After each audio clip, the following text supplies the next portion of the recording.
Nesse caserna, o grupo também é um hobby bom. Me tinha visto que nós começamos com 21 de agosto, que é de dois grupos de damas, de SVT. Nós temos mais ou menos 30 aanmeldingen dessa seleção. Nós temos já 3 hobbies passados, 21 de agosto. E aí, hobby não apresentar e nós estamos com gestos. Durante o transcurso de promessa, hobby também decidiu que não, eigenlijk toch is aqui no tapete. Zij dat hobby jammer, nós probamos de toda sorte de maneira, maior não também probamos de papel que hobby, pero está decidido, então mas genoeg geles al voor. E me digo bisa que o que não me tinha um hobby bezig ainda que trajecto e não tá hobby motiva. Correto, de mês para mim dia não sempre eta tiki acostumar eta. Eigenlijk eta basta, mas toch eta algo full outro, eta choque tem hora pananco, não tá bem aqui na caserna, eta base militar, dus hora de viaja e opleiding também tá como se parte militar.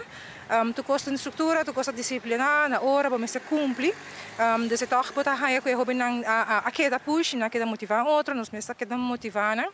E durante o que não acaba nós basta se man bezig, não abai parte de bivac mundi acaba, na hasia muita 3 ou 4 biva acaba na abai, dus botar o água e hobby não tá hobby motivar, não tá haia toch atividade não hobby interessante, hobby particular para saber que não tá só não tomar minha aqui a menudo, dus agora não quer mais, não quer também mais informação, mas nem acaba nós começa com diferentes instâncias para não haia diferente charla, mas nós também também com o que não character forming, aggression relation training management, na aí passa 2 dias acaba de curso não de Rode Kruis para IHBO, de First Aid, para esse man que não está finalizado isso aí, assim não pode ganhar um certificado também, assim não está ganhando diferentes atividades, não somente parte militar, parte exercício, mas também não está bem está trabalhando riba no mês. Correto, nós acabamos de abrir